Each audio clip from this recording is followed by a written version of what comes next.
It is 103 degrees outside right now. I just walked in from the backyard, and before I came inside, I held a thermometer up to the air blowing out of a pipe I buried under the grass last spring.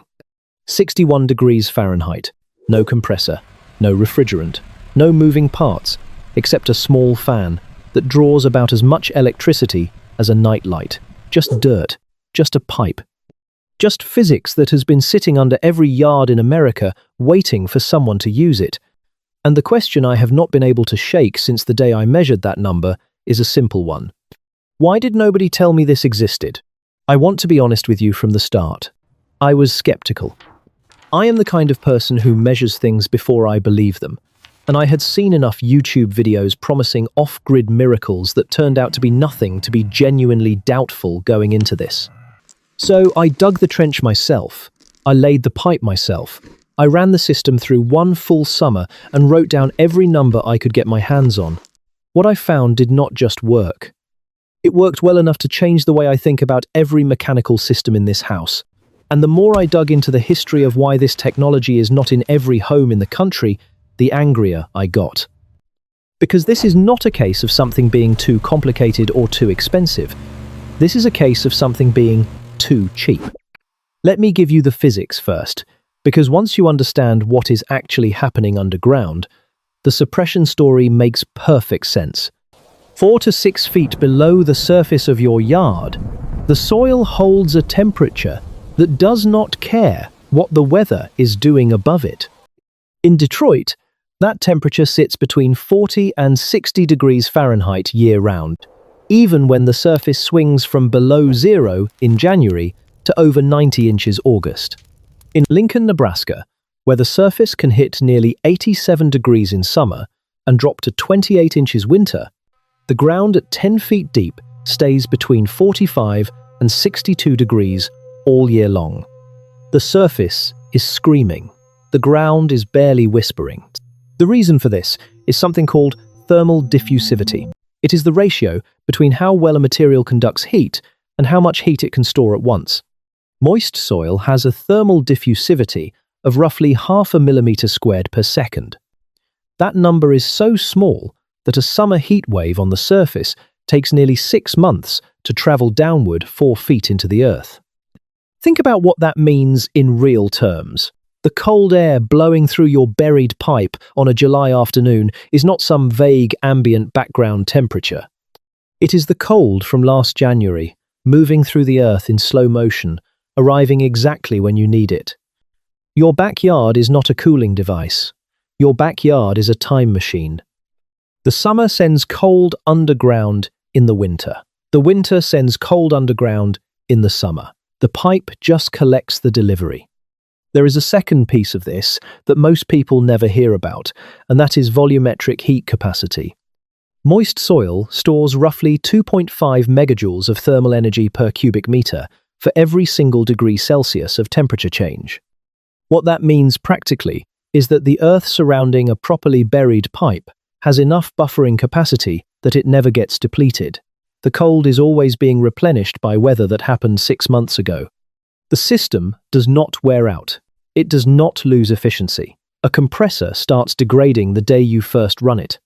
The dirt around your pipe gets slightly better for the first 3 years as the thermal profile around the tube stabilizes, and then it holds that performance for the life of the pipe, which is decades. Now here is the part that earns the anger. Americans spend roughly $29 billion every year running residential air conditioning. The average household in a warm climate pays around $740 in extra electricity costs every summer, every single year, for a problem that the soil under your lawn has already solved for free.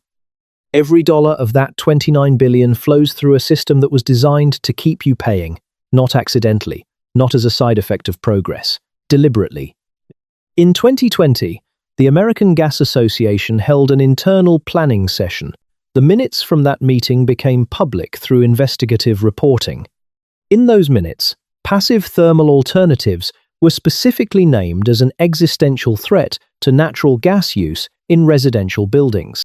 The response was not to compete with better technology.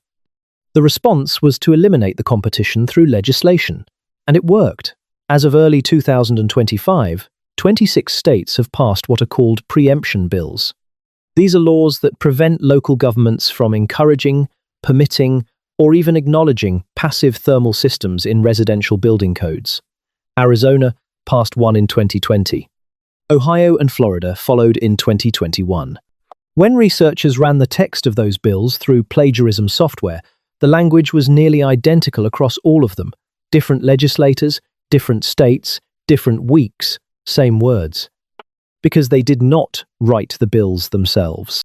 The bills came from the industry they serve. The combined heating and cooling equipment market in the United States pulls in over $200 billion annually.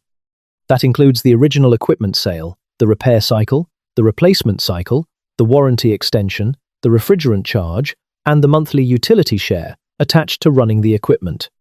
A buried pipe that costs $300 to install threatens every single revenue line on that list. It replaces the equipment, it eliminates the repair cycle, it has no refrigerant to sell.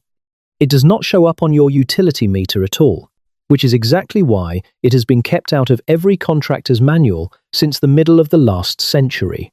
And yet the blueprint for building one was published on United States government letterhead in 1947. USDA Farmers Bulletin, number 1918, titled Ventilation of Farm Buildings, contains a full technical section on underground air inlets.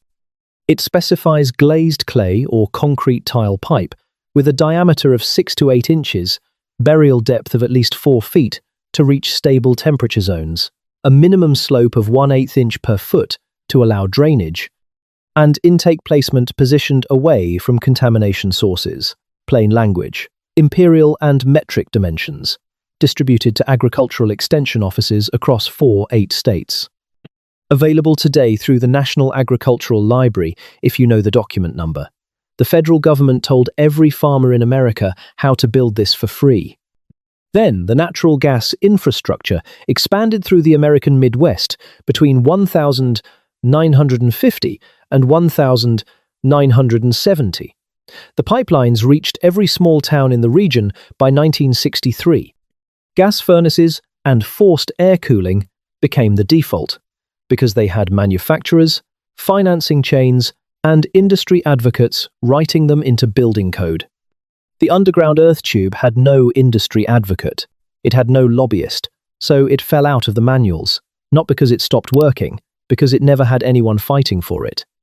But the knowledge itself goes back much further than 1947. In 1897, a German engineer named Heinrich Schaller published a technical paper on what he called the Erdkanal, the Earth Channel. He documented underground air tempering tunnels that had been running through the stone foundations of old German farmhouses since the early 1700s, cooling breweries and underground storage cellars in the Rhine Valley. His original drawings and calculations are still held at the Bundesarchiv and at the Technical University of Munich Library. The physics he described in 1897 is identical to what modern field researchers have measured 120 years later. German-speaking settlers carried this knowledge to Pennsylvania in the early 1700s. Those settlers became the Pennsylvania Amish. And there is a farmhouse in Lancaster County, the Martin Mylin House, built in 1719, that still shows the physical remnants of its original underground ventilation system in the stone foundation. The Amish in Holmes County, Ohio, still use systems derived from the same principle today, not out of nostalgia. Because the systems work, they are free to operate, and they answer to no utility company in any season. Now, the one argument you will hear against earth tubes from every cooling industry consultant in America is the mold argument. And I want to address it head-on, because in a poorly designed system, the argument is completely correct. Warm, humid outside air enters a cool pipe. Water vapor condenses on the interior wall. If the condensate pools anywhere along the pipe's length, you get standing water. Standing water becomes a biological problem within one summer. I have seen systems that failed exactly this way, and it is ugly. But here is what the cooling industry does not tell you when they raise this objection. The solution is older than the objection. The Passive House Institute in Europe ran a 5-year continuous operation study on properly designed earth tube systems across multiple Central European climates.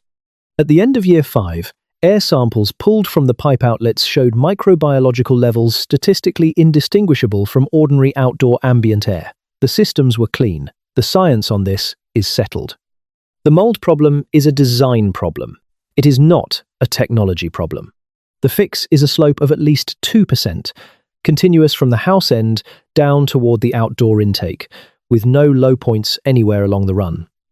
The intake end sits over a drainage point, either a gravel bed or a small trap with a one-way filter fabric and drainage stone. Any condensate that forms runs out of the pipe before it can accumulate. Without standing water, there is no microbial habitat. It is genuinely that simple. There is one more detail I want to give you before we get to the build, and this is the one that most guides get wrong or leave out entirely. Soil moisture is not just a background condition. It is a performance variable. Saturated moist soil can transfer heat up to 40% more efficiently than dry soil. Wet clay, at 15% moisture content, reaches a thermal conductivity of 1.558 watts per meter Kelvin. That same clay, at 5% moisture, drops to 1.212. What that means for your installation is this. If you are in a climate that gets regular rainfall and you lay your pipe under a grass lawn, you are automatically running near the top of the performance envelope most of the time. If you are in a dry climate, you can water the lawn above the pipe at the start of summer. That is not a trick. That is a calibrated input. So let me walk you through exactly what I built and what it cost. I used rigid HDPE pipe with a smooth interior wall, 8 inches in diameter, 100 feet long. Rigid is non-negotiable.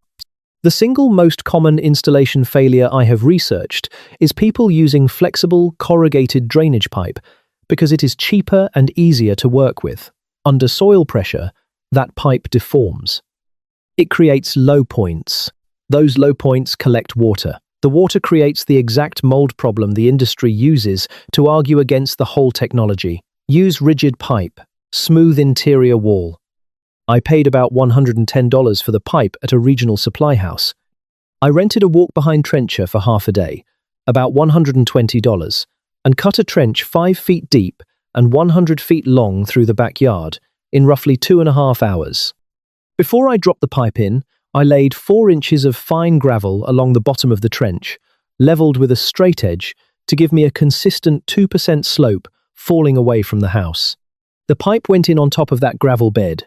Rigid pipe, properly supported, holds its slope under backfill. Flexible pipe does not. The indoor end connects to the cold air return duct of my existing forced air system. I cut a rectangular opening in the return, flanged the pipe end, and sealed the joint with duct mastic.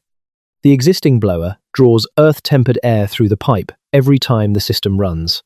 On peak summer days, I measured air entering the duct from the earth tube at 61 to 64 degrees Fahrenheit, while outdoor air was sitting above 100. The air conditioner compressor still runs, but it runs far less often because the air it is working with is already 35 to 40 degrees cooler than the air outside. My electric bill reflected this in the first summer. The outdoor intake cap with an insect screen was about $15. The condensate drain trap and gravel sump at the low end cost me about $25 in materials. The inline duct fan, which I installed as an option to push air through on days when the forced air blower is not running, was $55 and draws about 40 watts, less than a standard light bulb. Total material cost, including the trencher rental, came to just under $340. If you want to upgrade this system significantly, integrate the earth tube with an HRV or ERV unit rather than connecting directly to the return duct. A heat recovery ventilator or energy recovery ventilator adds a filtration stage at 0.3 to 0.5 microns, provides fresh air exchange alongside the cooling, and brings the installation up to passive house standards. That upgrade costs more upfront, in the range of $800 to $1,200 total for the combined system. But it does two jobs at once, and it satisfies the building science community's highest standards for indoor air quality. Here is what I want you to take away from this. The Martin Mylin farmhouse in Lancaster County has been standing since 1719. The foundation of that building still shows the remnants of an underground ventilation system that provided natural cooling for the people who lived there. That system never sent a bill to anyone. It never needed a service call. It never had a refrigerant charge. It just worked, season after season, for generations, until the industry that replaced it convinced an entire country that the ground beneath their feet was useless. You have that same ground under your yard right now. You have access to the same physics. You have access to the same 1,947 government document that described exactly how to use it. The only thing standing between you and a summer without a $700 cooling bill is a weekend, a rented trencher, and about $300 in materials. I did not build this system to impress anyone. I built it because I was tired of paying for something I could make myself. If you are in the same position, share this video with one person you know who is dealing with a brutal electric bill this summer. Not because I need the views, because they need the information. And they deserve to know it exists.